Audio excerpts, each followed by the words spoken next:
ಪಶ್ಚಿಮ ಬಂಗಾಳದ ಬಾದ್ಶಾ ಯಾರು? ದ್ರಾವಿಡ ನೆಲದಲ್ಲಿ ಯಾರ ದರ್ಬಾರ್? ದೇವರ ನಾಡಿಗೆ ಯಾರಾಗ್ತಾರೆ ದೊರೆ? ಈಶಾನ್ಯದ ಹೆಬ್ಬಾಗಿಲನ್ನ ಆಳೋ ಅಧಿಪತಿ ಯಾರು? ಯಾರು ಅನ್ನೋದಕ್ಕೆಲ್ಲ ಕೆಲವೇ ಗಂಟೆಗಳಲ್ಲಿ ಉತ್ತರ ಸಿಗಲಿದೆ. 5 ರಾಜ್ಯಗಳ ಜೊತೆ ಕರ್ನಾಟಕದ 2 ಕ್ಷೇತ್ರಗಳು ಸೇರಿ ಒಟ್ಟು 6 ರಾಜ್ಯಗಳ 8 ಉಪಚುನಾವಣಾ ಫಲಿತಾಂಶಕ್ಕೆ ಕೌಂಟ್ ಡೌನ್ ಶುರುವಾಗಿದೆ. ಪ್ರಧಾನಮಂತ್ರಿ ನರೇಂದ್ರ ಮೋದಿ ಕಾಲಿಗೆ ಚಕ್ರ ಕಟ್ಟಿಕೊಂಡು 5 ರಾಜ್ಯಗಳಲ್ಲಿ ಅಬ್ಬರದ ಪ್ರಚಾರ ಮಾಡಿದ್ರು. ರೋಡ್ ಶೋಗಳು, ಸಮಾವೇಶಗಳನ್ನು ನಡೆಸಿ ಭರ್ಜರಿ ಮತಬೇಟೆನೂ ಆಡಿದ್ರು. ಚುನಾವಣಾ ಚಾಣಕ್ಯ ಅಂತಾನೆ ಕರೆಸಿಕೊಳ್ಳೋ ಅಮಿತ್ ಶಾ ಅವರಂತೂ ಕಣ್ಣಿಗೆ ಎಣ್ಣೆ ಬಿಟ್ಕೊಂಡು ಹಗಲು ರಾತ್ರಿ 5 ರಾಜ್ಯಗಳಲ್ಲಿ ಪ್ರಚಾರದ ಜೊತೆಗೆ ಸಂಘಟನೆಗೂ ಒತ್ತು ಕೊಟ್ಟಿದ್ರು. ಹೀಗಾಗಿ 5 ರಾಜ್ಯಗಳ ಪೈಕಿ ಪಶ್ಚಿಮ ಬಂಗಾಳ, ಅಸ್ಸಾಂನಲ್ಲಿ ಬಿಜೆಪಿಯೇ ಬಹುಮತದಲ್ಲಿ ಅಧಿಕಾರಕ್ಕೆ ಬರುತ್ತೆ ಅನ್ನೋ, ಬಿಜೆಪಿ ಗೆದ್ದೇ ಗೆಲ್ಲತ್ತೆ ಅನ್ನೋ ಅಚಲ ವಿಶ್ವಾಸದಲ್ಲಿದ್ದಾರೆ. ಕೇರಳ, ತಮಿಳುನಾಡಲ್ಲೂ ಬಿಜೆಪಿ ಮೈತ್ರಿಕೂಟ ಪಕ್ಷಗಳು ಗೆದ್ದೇ ಗೆಲ್ಲುವ ಹುಮ್ಮಸ್ಸಿನಲ್ಲಿದ್ದಾರೆ. ಬಿಜೆಪಿಯವರ ಕನಸಿನ ಕೋಟೆಯನ್ನ ಛಿದ್ರ ಮಾಡುವ ಅಚಲ ವಿಶ್ವಾಸ ಇಂಡಿ ಮೈತ್ರಿಕೂಟಕ್ಕಿದೆ. ಕೇರಳದಲ್ಲಿ ಕಾಂಗ್ರೆಸ್ ಮೈತ್ರಿಕೂಟಕ್ಕೆ ಅಧಿಕಾರ ಅನ್ನುವ ಅಪಾರ ನಂಬಿಕೆ ರಾಹುಲ್ ಗಾಂಧಿ, ಖರ್ಗೆ ಬಳಗದಲ್ಲಿ ಮನೆ ಮಾಡಿದೆ. ಅಸ್ಸಾಂನಲ್ಲೂ ಕಾಂಗ್ರೆಸ್ ಗೆಲ್ಲತ್ತೆ ಅನ್ನೋ ಕನಸಿನ ಕೋಟೆಯನ್ನು ಕೈ ಕಲಿಗಳು ಕಟ್ಕೊಂಡಿದ್ದಾರೆ. ಇನ್ನು ಪಶ್ಚಿಮ ಬಂಗಾಳದಲ್ಲಿ ಈ ಸಲನೂ ಮಮತಾ ಬ್ಯಾನರ್ಜಿ ಪಕ್ಷಕ್ಕೆ ಬಹುಮತದಲ್ಲಿ ಸರ್ಕಾರ ರಚಿಸುತ್ತಾರೆ ಅನ್ನುವ ನಂಬಿಕೆನೂ ದೀದಿ ಜೊತೆಗೆ ಕಾಂಗ್ರೆಸ್ ಕಲಿಗಳಿಗಿದೆ. ದಕ್ಷಿಣ ಭಾರತದಲ್ಲಿ ಇದುವರೆಗೂ ಕರ್ನಾಟಕ ಬಿಟ್ರೆ ಇನ್ಯಾವ ರಾಜ್ಯದಲ್ಲೂ ಬಿಜೆಪಿ ಅಧಿಕಾರಕ್ಕೆ ಏರೋಕಾಗಿಲ್ಲ. ಆದ್ರೆ ಈ ಸಲ ತಮಿಳುನಾಡಲ್ಲಿ ಡಿಎಂಕೆ ಸ್ಟಾಲಿನ್ ಕೋಟೆಯನ್ನೇ ಛಿದ್ರ ಮಾಡ್ತೀವಿ ಅನ್ನೋ ಹುಂಬತನ ಬಿಜೆಪಿ ಹಾಗೂ ಅಣ್ಣಾ ಡಿಎಂಕೆ ಪಕ್ಷದ್ದು. ಆದರೆ ಸಮೀಕ್ಷೆಗಳ ಪ್ರಕಾರ ಯಾವ ಪಕ್ಷಕ್ಕೂ ಬಹುಮತ ಸಿಕ್ಕಿಲ್ಲ. ಆದರೆ ಫಸ್ಟ್ ಟೈಮ್ ಎಲೆಕ್ಷನ್ ಅಖಾಡಕ್ಕೆ ಇಳಿದಿರೋ ನಟ ದಳಪತಿ ವಿಜಯ್ ನೇತೃತ್ವದ ಟಿವಿಕೆ ಪಕ್ಷ ಈ ಸಲ ಕಿಂಗ್ ಮೇಕರ್ ಆಗತ್ತೆ ಅನ್ನೋದು ಚುನಾವಣಾ ಪಂಡಿತೋತ್ತಮರ ಭವಿಷ್ಯವಾಣಿ. ಇದೆಲ್ಲ ಎಷ್ಟು ನಿಜವಾಗತ್ತೆ ಅನ್ನೋದು ನಾಳೆ ಅಧಿಕೃತವಾಗಿ ಗೊತ್ತಾಗಲಿದೆ. ಬಿಜೆಪಿ ಮೈತ್ರಿಕೂಟ, ಕಾಂಗ್ರೆಸ್ ಮೈತ್ರಿಕೂಟಗಳ ಜಿದ್ದಾಜಿದ್ದಿನ ಹೋರಾಟಕ್ಕೆ 4 ಮುಖ್ಯ ಕಾರಣಗಳಿವೆ. 1, ದೇಶದ ಇತಿಹಾಸದಲ್ಲೇ ನಡೆದಿರೋ ದಾಖಲೆ ಪ್ರಮಾಣದ ಮತದಾನ. 2, ಮಹಿಳಾ ಮೀಸಲಾತಿ ಮಸೂದೆ ಪರ ವಿರೋಧ ರಾಜಕೀಯ. 3ನೇಯದ್ದು, ಇತಿಹಾಸದಲ್ಲೇ ಮಹಿಳೆಯರು, ಯುವಕರು ಕೂಡ ರೆಕಾರ್ಡ್ ಬ್ರೇಕ್ ಮಾಡುವ ಮಟ್ಟಿಗೆ ವೋಟ್ ಮಾಡಿದ್ದು. 4ನೇ ಅಂಶ ಅಂದ್ರೆ ಮತಪಟ್ಟಿ ಪರಿಷ್ಕರಣೆ. ಹಾಗಾಗಿನೇ ಚುನಾವಣಾ ಆಯೋಗ ಮತ ಎಣಿಕೆಗೆ ಎಲ್ಲಾ ಸಿದ್ಧತೆಗಳನ್ನ ಮಾಡಿಕೊಂಡಿದೆ. ಪಶ್ಚಿಮ ಬಂಗಾಳದಲ್ಲಿ ನಾಳೆ 294 ಕ್ಷೇತ್ರಗಳ ಪೈಕಿ 293 ಕ್ಷೇತ್ರಗಳಲ್ಲಿ ಮಾತ್ರ ಮತ ಎಣಿಕೆ ನಡೆಯಲಿದೆ. ಫಾಲ್ಟಾ ಕ್ಷೇತ್ರದಲ್ಲಿ ಮಾತ್ರ ಮೇ 21ಕ್ಕೆ ಮರು ಮತದಾನಕ್ಕೆ ಆಯೋಗ ನಿರ್ಧಾರ ಮಾಡಿದೆ. ಹೀಗಾಗಿ 293 ಕ್ಷೇತ್ರಗಳಲ್ಲಿ ನಾಳೆ ಕೌಂಟಿಂಗ್ಗೆ ಸಿದ್ಧತೆಗಳಾಗಿವೆ. ಬಂಗಾಳದಲ್ಲಿ 2 ಹಂತದ ಮತದಾನದ ವೇಳೆ ನಡೆದಿದ್ದ ಹಿಂಸಾಚಾರಗಳು, ಮತ ಎಣಿಕೆ ವೇಳೆಯೂ ಆಗುವ ಆತಂಕ ಆಯೋಗಕ್ಕಿದೆ. ಹಾಗಾಗಿನೇ ಮತ ಎಣಿಕೆ ಕೇಂದ್ರಗಳ ಸುತ್ತಲೂ ಯಾವತ್ತೂ ಕಾಣದಷ್ಟು ಭದ್ರತೆ ಬಂಗಾಳದಲ್ಲಿ ಈ ಸಲ ನೋಡ್ತಿದ್ದೀವಿ. ಪಂಚ ತೀರ್ಪು 2026 ಏನಾಗಬಹುದು ಅನ್ನುವ ಕುತೂಹಲ ಅಂತೂ ಎಲ್ರಿಗೂ ಕೂಡ ಇದೆ.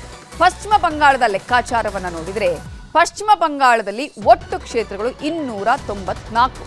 ಆದರೆ ನಾಳೆ ಫಾಲ್ಟಾ ಕ್ಷೇತ್ರ ಬಿಟ್ಟು 293 ಕ್ಷೇತ್ರಗಳಲ್ಲಿ ಮತ ಎಣಿಕೆ ನಡೆಯಲಿದೆ.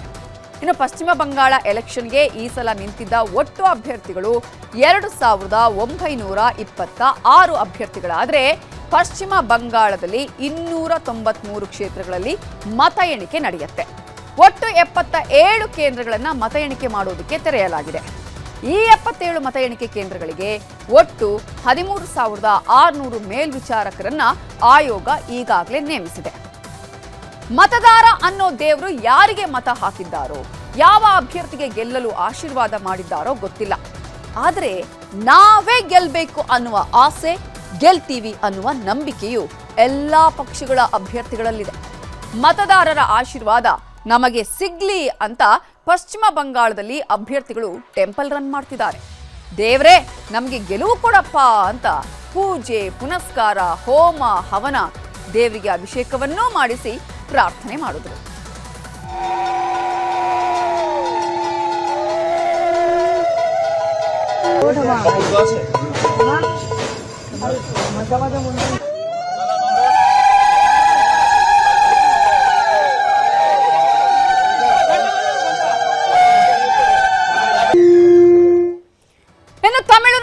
ಮತ ಎಣಿಕೆಗೆ ಚುನಾವಣಾ ಆಯೋಗ ಎಲ್ಲಾ ಸಿದ್ಧತೆಗಳನ್ನ ಮಾಡಿಕೊಂಡಿದೆ. ಕಾಂಗ್ರೆಸ್ ಮೈತ್ರಿಕೂಟದ ಡಿಎಂಕೆ, ಬಿಜೆಪಿ ಮೈತ್ರಿಕೂಟದ ಅಣ್ಣಾ ಡಿಎಂಕೆ ಮಧ್ಯೆ ನೇರ ಹಣಾಹಣಿ ನಡೀತಾ ಇದೆ. ಆದ್ರೆ ಟಿವಿಕೆ ಪಕ್ಷ ಕಟ್ಟಿ ಇಬ್ಬರಿಗೂ ಈ ಸಲ ಚೆಕ್ಮೆಟ್ ಕೊಡ್ತೀನಿ ಅನ್ನೋ ನಂಬಿಕೆ ನಟ ವಿಜಯ್ ಅವರಲ್ಲಿ ಜಾಸ್ತಿನೇ ಇದೆ. ಈ ಸಲನೂ ನಾವೇ ಅಧಿಕಾರಕ್ಕೆ ಬರ್ತೀವಿ ಅನ್ನೋ ಅಚಲ ನಂಬಿಕೆ ಡಿಎಂಕೆ ಪಕ್ಷದ ಸ್ಟಾಲಿನ್ ಅವರದ್ದು. ಅದಕ್ಕೆ ಡಿಎಂಕೆ ಪಕ್ಷದ ಕಚೇರಿಯ ಮುಂದೆ ದ್ರಾವಿಡ ಮಾಡೆಲ್ 2.0 ಸರ್ಕಾರ ಖಚಿತ ಅಂತ ಎಲ್ಇಡಿಯಲ್ಲೇ ಕೌಂಟ್ ಡೌನ್ ಡಿಸ್ಪ್ಲೇಯನ್ನು ಡಿಎಂಕೆ ಹಾಕಿದೆ.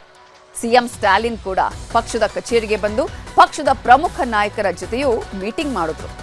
ಇನ್ನೊಂದು ಕಡೆ ಚುನಾವಣಾ ಆಯೋಗ ಎಲ್ಲಾ ಮತ ಎಣಿಕೆ ಕೇಂದ್ರಗಳ ಸುತ್ತಲೂ ಹದ್ದಿನ ಕಣ್ಣಿಟ್ಟಿದ್ದು ಭದ್ರತೆಯನ್ನ ಹೆಚ್ಚಿಸಿದೆ. ಇನ್ನು ತಮಿಳುನಾಡು ಲೆಕ್ಕಾಚಾರವನ್ನ ನೋಡೋದಾದ್ರೆ ಇಲ್ಲಿ ಒಟ್ಟು ಇರುವಂತಹ ಕ್ಷೇತ್ರಗಳು 234. ಇಲ್ಲಿ 4,22 ಅಭ್ಯರ್ಥಿಗಳು ಈಗಾಗಲೇ ಕಣದಲ್ಲಿದ್ದಾರೆ. ಮತ ಎಣಿಕೆಯ ಕೇಂದ್ರಗಳು ಇರೋದು 62 ಆದರೆ ಈ ಒಂದು ಮತ ಎಣಿಕೆಯ ಕೇಂದ್ರಗಳ ಮೇಲ್ವಿಚಾರಕರ ಸಂಖ್ಯೆ 10,545 ಜನ ಇದ್ದಾರೆ. ಈ ಹಿನ್ನೆಲೆಯಲ್ಲಿ ಏನ್ ಆಗತ್ತೆ ನಾಳಿನ ತೀರ್ಪು ಅನ್ನುವ ಕುತೂಹಲ ಎಲ್ಲರಲ್ಲೂ ಇದೆ. ದಕ್ಷಿಣ ಭಾರತದ ಮತ್ತೊಂದು ಪ್ರಮುಖ ರಾಜ್ಯ ಅಂದ್ರೆ ಕೇರಳಂನ ತಿರುವನಂತಪುರಂ ಪಾಲಿಕೆಯನ್ನ ಗೆದ್ದು ಇತ್ತೀಚೆಗಷ್ಟೇ ಬಿಜೆಪಿ ಗದ್ದುಗೆ ಏರಿತ್ತು. ಅದೇ ಮ್ಯಾಜಿಕ್ ಇಡೀ ಕೇರಳಂ ರಾಜ್ಯದಾದ್ಯಂತ ಆಗತ್ತೆ ಅನ್ನೋ ವಿಶ್ವಾಸ ಬಿಜೆಪಿಗಿದೆ. ಆದ್ರೆ ಎಡರಂಗ ಮತ್ತು ಸಂಯುಕ್ತ ರಂಗದ ಒಕ್ಕೂಟಗಳದ್ದೇ ಅಧಿಕಾರದಲ್ಲಿ ಸಿಂಹಪಾಲು ಅನ್ನೋದು ವಾಸ್ತವ ಸಂಗತಿ. ಕೇರಳಂನಲ್ಲಿ ಅಧಿಕಾರ ಹಿಡಿಬೇಕು ಅಂದ್ರೆ 71 ಕ್ಷೇತ್ರಗಳನ್ನ ಗೆಲ್ಲಬೇಕು. 71 ಕ್ಷೇತ್ರಗಳನ್ನ ಯಾವ ಮೈತ್ರಿಕೂಟ ಗೆಲ್ಲುತ್ತೋ ಅವರಿಗೆ ಅಧಿಕಾರ. ಹೀಗಾಗಿಯೇ ಸೋಲು ಗೆಲುವು ನಿರ್ಧರಿಸೋಕೆ ಚುನಾವಣಾ ಆಯೋಗ ಎಲ್ಲಾ ಸಿದ್ಧತೆಗಳನ್ನ ಮಾಡಿಕೊಂಡಿದೆ. ಭದ್ರತೆಗೆ ಅಂತ 32,000ಕ್ಕೂ ಹೆಚ್ಚು ಪೊಲೀಸರನ್ನ ಮತ ಎಣಿಕೆ ಕೇಂದ್ರಗಳ ಸುತ್ತಲೂ ನಿಯೋಜಿಸಲಾಗಿದೆ. ಇಷ್ಟೆಲ್ಲ ಭದ್ರತೆ ಇರುವಾಗಲೇ ಕೇರಳ ಮುಖ್ಯಮಂತ್ರಿ ಪಿಣರಾಯಿ ವಿಜಯನ್ ಅವರ ಕ್ಷೇತ್ರವಾದ ಧರ್ಮಾಡಂನಲ್ಲಿ ದೇಶೀಯ ಸ್ಫೋಟಕಗಳು ಸಿಕ್ಕಿವೆ. ಮತ ಎಣಿಕೆಗೂ ಮೊದಲು ನಡೆಸಿದ ತಪಾಸಣೆಯಲ್ಲಿ ಈ ನಾಡ ಬಾಂಬ್ಗಳು ಪತ್ತೆಯಾಗಿರುವುದು ಕೇರಳಂನಲ್ಲಿ ಒಂದಷ್ಟು ಆತಂಕವನ್ನು ಕೂಡ ಸೃಷ್ಟಿ ಮಾಡಿದೆ. ಇನ್ನು ಕೇರಳಂನ ಲೆಕ್ಕಾಚಾರವನ್ನ ನೋಡೋದಾದ್ರೆ ಇಲ್ಲಿ 140 ಕ್ಷೇತ್ರಗಳು ಒಟ್ಟಾಗಿ ಇದೆ. ಇಲ್ಲಿ 883 ಅಭ್ಯರ್ಥಿಗಳು ಈಗಾಗಲೇ ಕಣದಲ್ಲಿ ಇದ್ದು ಈಗಾಗಲೇ ಅಲ್ಲಿನ ಮತದಾರರು ಈ ಅಭ್ಯರ್ಥಿಗಳ ಯಾರ ಪರವಾಗಿ ಮತ ಚಲಾಯಿಸಿದ್ದಾರೆ ಅನ್ನುವ ಕುತೂಹಲ. ಈಗಾಗಲೇ 14 ಮತ ಎಣಿಕಾ ಕೇಂದ್ರಗಳಿದ್ದು ಒಟ್ಟು ಮತ ಎಣಿಕೆ ಕೇಂದ್ರದ ಮೇಲ್ವಿಚಾರಕರ ಸಂಖ್ಯೆ 15,465 ಅನ್ನೋದನ್ನು ನಾವಿಲ್ಲಿ ಗಮನಿಸಬೇಕಾಗತ್ತೆ. ಬಂಗಾಳ, ತಮಿಳುನಾಡು, ಕೇರಳಂ ಬಿಟ್ರೆ ಹೆಚ್ಚು ಕುತೂಹಲ ಕೆರಳಿಸಿರುವ ರಾಜ್ಯ ಅಂದ್ರೆ ಅದು ಅಸ್ಸಾಂ. ಈಶಾನ್ಯ ಭಾರತದ ಹೆಬ್ಬಾಗಿಲು ಅಂತಾನೆ ಕರೆಸಿಕೊಳ್ಳೋ ಅಸ್ಸಾಂ ರಾಜ್ಯದಲ್ಲೂ ನಾಳೆ ಮತ ಎಣಿಕೆಗೆ ಆಯೋಗ ಕಂಪ್ಲೀಟ್ ತಯಾರಿಯನ್ನ ಮಾಡಿಕೊಂಡಿದೆ. ಅಸ್ಸಾಂನ ಲೆಕ್ಕಾಚಾರಗಳನ್ನು ನಾವು ಗಮನಿಸ್ತಾ ಹೋಗೋದಾದ್ರೆ ಇಲ್ಲಿ ಇರುವಂತಹ ಒಟ್ಟು ಕ್ಷೇತ್ರಗಳು 126. 722 ಅಭ್ಯರ್ಥಿಗಳು ಒಟ್ಟು ಕಣದಲ್ಲಿದ್ದಾರೆ. ಮತ ಎಣಿಕೆ ಕೇಂದ್ರಗಳಿರೋದು 44. ಹಾಗಾಗಿ ಇಲ್ಲಿ ಕೂಡ ಏನ್ ಆಗತ್ತೆ, ಮತದಾರ ಯಾರ ಪರವಾಗಿ ತೀರ್ಪು ಕೊಡ್ತಾರೆ ಅನ್ನುವ ಕುತೂಹಲ ಇದೆ. ಇನ್ನು ಪುದುಚೇರಿ ಕ್ಷೇತ್ರದ ಲೆಕ್ಕಾಚಾರವನ್ನು ನಾವು ಗಮನಿಸ್ತಾ ಹೋಗೋದಾದ್ರೆ ಇಲ್ಲಿ 30 ಕ್ಷೇತ್ರಗಳು ಇದೆ. 294 ಅಭ್ಯರ್ಥಿಗಳು ಕಣದಲ್ಲಿದ್ದಾರೆ. 8 ಮತ ಎಣಿಕೆ ಕೇಂದ್ರ ಇದೆ. ಈ ಹಿನ್ನೆಲೆಯಲ್ಲಿ ಇಲ್ಲಿನ ಒಂದು ತೀರ್ಪು ಕೂಡ ಅಷ್ಟೇ ಕುತೂಹಲಕ್ಕೆ ಕಾರಣ ಆಗಿದೆ. ಒಟ್ಟಾರೆಯಾಗಿ ನಾವು ಗಮನಿಸ್ತಾ ಹೋಗೋದಾದ್ರೆ ನಾಳೆ 5 ರಾಜ್ಯಗಳ ಫಲಿತಾಂಶದ ನೈಜ ಲೆಕ್ಕ ಹೊರಬೀಳಲಿದೆ. ಆದ್ರೆ ಮತದಾನ ಆಗ್ತಾ ಇದ್ದಂತೆ ಬಂದಿರೋ ಸಮೀಕ್ಷೆಗಳ ಒಟ್ಟಾರೆ ಲೆಕ್ಕಾಚಾರನು ಇಲ್ಲಿ ಬಹಳ ಮುಖ್ಯ ಆಗುತ್ತೆ. ಹಾಗಾದ್ರೆ ಸಮೀಕ್ಷೆಗಳು ಹೇಳಿದ್ದೇನು ಅಂತ ನಾವು ಗಮನಿಸ್ತಾ ಹೋಗೋದಾದ್ರೆ ಪಶ್ಚಿಮ ಬಂಗಾಳವನ್ನೇ ನೋಡೋಣ. ಈಗಾಗಲೇ ಚುನಾವಣೋತ್ತರ ಸಮೀಕ್ಷೆಗಳು ಹೇಳಿದ್ದು ಎನ್ಡಿಎ 153 ಕ್ಷೇತ್ರಗಳಲ್ಲಿ ಗೆಲುವನ್ನ ಸಾಧಿಸುತ್ತೆ. ಯುಪಿಎ 138 ಕ್ಷೇತ್ರಗಳಲ್ಲಿ ಇಲ್ಲಿ ಗೆಲುವನ್ನ ಸಾಧಿಸುತ್ತೆ. ಇತರರು 3 ಕ್ಷೇತ್ರಗಳಲ್ಲಿ ಗೆಲುವನ್ನ ಸಾಧಿಸುತ್ತಾರೆ ಅಂತ ಚುನಾವಣೋತ್ತರ ಸಮೀಕ್ಷೆಗಳು ಹೇಳಿವೆ. ಇನ್ನು ತಮಿಳುನಾಡಿನಲ್ಲಿ ನೋಡೋದಾದ್ರೆ ಡಿಎಂಕೆ ಮೈತ್ರಿಕೂಟ 117 ಕ್ಷೇತ್ರಗಳಲ್ಲಿ ಗೆಲುವನ್ನ ಸಾಧಿಸುತ್ತೆ ಅಂತ ಚುನಾವಣೋತ್ತರ ಸಮೀಕ್ಷೆ ಹೇಳಿದ್ರೆ ಎಐಡಿಎಂಕೆ ಮೈತ್ರಿಕೂಟ 81 ಕ್ಷೇತ್ರಗಳಲ್ಲಿ ಗೆಲುವನ್ನ ಸಾಧಿಸುತ್ತೆ. ಹಾಗೇನೆ ಟಿವಿಕೆ ಪಕ್ಷ ವಿಜಯ್ ಅವರದ್ದು 35 ಕ್ಷೇತ್ರಗಳಲ್ಲಿ ಗೆಲುವನ್ನ ಸಾಧಿಸುವುದಕ್ಕೆ ಸಾಧ್ಯ ಆಗುತ್ತೆ ಅಂತ ಚುನಾವಣೋತ್ತರ ಸಮೀಕ್ಷೆಗಳು ಈಗಾಗಲೇ ಲೆಕ್ಕಾಚಾರವನ್ನ ಹೇಳಿದೆ. ಅದೇ ರೀತಿಯಾಗಿ ಮತ್ತೊಂದು ರಾಜ್ಯವನ್ನ ನಾವು ಗಮನಿಸ್ತಾ ಹೋಗೋದಾದ್ರೆ ಕೇರಳಂನಲ್ಲಿ 61 ಕ್ಷೇತ್ರಗಳಲ್ಲಿ ಎಲ್ಡಿಎಫ್ ಗೆಲುವನ್ನ ಸಾಧಿಸುತ್ತೆ ಅನ್ನೋದನ್ನ ಚುನಾವಣೋತ್ತರ ಸಮೀಕ್ಷೆಗಳು ಹೇಳಿದ್ರೆ ಯುಡಿಎಫ್ 77 ಕ್ಷೇತ್ರಗಳಲ್ಲಿ ಗೆಲುವನ್ನ ಸಾಧಿಸುತ್ತೆ ಅನ್ನೋದನ್ನ ಕೂಡ ಹೇಳಿವೆ. ಅದೇ ರೀತಿಯಾಗಿ ಬಿಜೆಪಿ ಮೈತ್ರಿಕೂಟ 3 ಕ್ಷೇತ್ರಗಳನ್ನ ಗೆಲುವು ಸಾಧಿಸೋದಕ್ಕಷ್ಟೇ ಸಾಧ್ಯ ಆಗುತ್ತೆ ಅನ್ನೋದನ್ನ ಚುನಾವಣೋತ್ತರ ಸಮೀಕ್ಷೆಗಳು ಹೇಳಿದೆ. ಇನ್ನು ಮತ್ತೊಂದು ರಾಜ್ಯ ಅಸ್ಸಾಂ. ಅಸ್ಸಾಂನಲ್ಲಿ NDA 92 ಕ್ಷೇತ್ರಗಳಲ್ಲಿ ಗೆಲುವನ್ನ ಸಾಧಿಸುತ್ತೆ, ಅದುವೇ ಅಧಿಕಾರವನ್ನ ಪಡೆದುಕೊಳ್ಳುತ್ತೆ ಅನ್ನೋದನ್ನ ಚುನಾವಣೋತ್ತರ ಸಮೀಕ್ಷೆಗಳು ಹೇಳಿದ್ರೆ, UPA ಕೇವಲ 30 ಕ್ಷೇತ್ರಗಳಲ್ಲಿ ಗೆಲುವನ್ನ ಸಾಧಿಸೋದಕ್ಕೆ ಅಷ್ಟೇ ಸಾಧ್ಯ ಆಗತ್ತೆ, ಇತರರು 4 ಕ್ಷೇತ್ರಗಳಲ್ಲಿ ಗೆಲುವನ್ನ ಸಾಧಿಸೋದಕ್ಕೆ ಸಾಧ್ಯ ಆಗತ್ತೆ ಅನ್ನೋದು ಚುನಾವಣೋತ್ತರ ಸಮೀಕ್ಷೆಗಳು ಹೇಳ್ತಾ ಇರುವಂತಹ ಲೆಕ್ಕಾಚಾರಗಳು. ಇನ್ನು ಪುದುಚೇರಿ ರಾಜ್ಯದಲ್ಲಿ ಈ ಸಲ ಕಾಂಗ್ರೆಸ್ 12 ಸ್ಥಾನ ಪಡೆದು ಪ್ರತಿಪಕ್ಷ ಸ್ಥಾನಕ್ಕೆ ಬರುತ್ತೆ. NRC ಮೈತ್ರಿಕೂಟ 16 ಸ್ಥಾನ ಗೆದ್ದು ಸರ್ಕಾರ ರಚಿಸುತ್ತೆ ಅಂತ ಸಮೀಕ್ಷೆಗಳು ಹೇಳಿವೆ.